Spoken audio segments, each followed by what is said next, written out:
Bon, on va faire différents tests.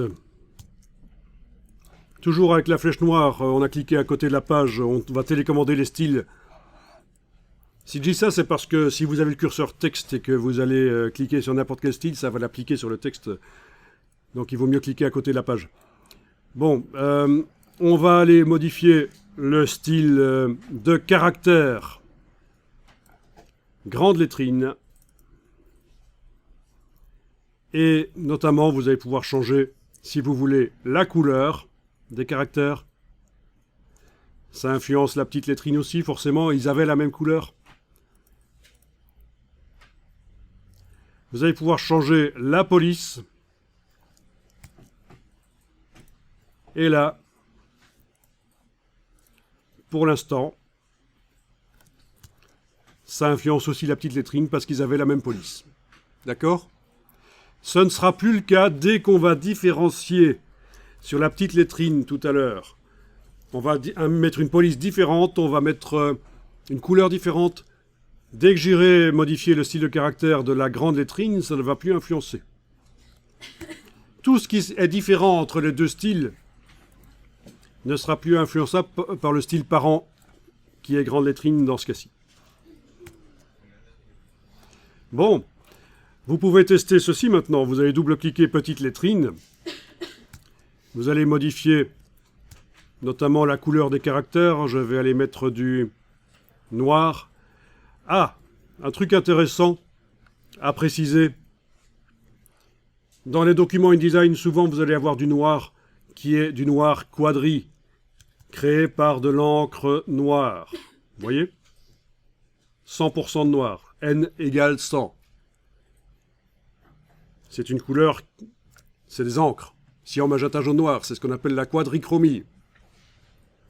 Si vous faites un jour un document pour un affichage sur smartphone ou quoi, ou écran, et que vous avez besoin d'avoir du noir profond, on ne sait jamais, il va falloir utiliser autre chose. C'est pour ça qu'il faudra créer une couleur RVB noir. Fin de la parenthèse.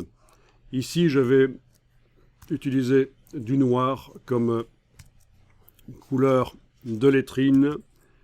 Vous avez la possibilité de tramer le noir, de le mettre à... mais pas à 100% d'encre qui recouvre totalement le papier à cet endroit-là. Voilà, donc on a du gris. Donc c'est... je suis en train de modifier le style de caractère petite lettrine. Voilà. Du coup, si je vais modifier grande lettrine et que je modifie la couleur, bien sûr, ça ne va plus modifier la petite lettrine parce que c'est différent maintenant. C'est le principe.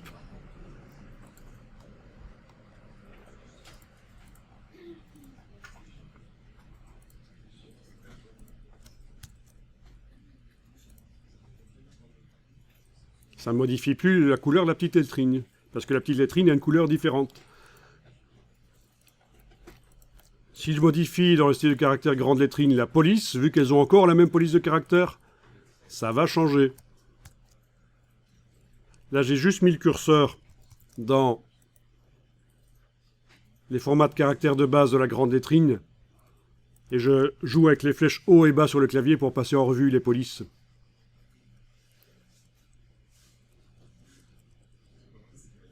Bon, à un certain moment,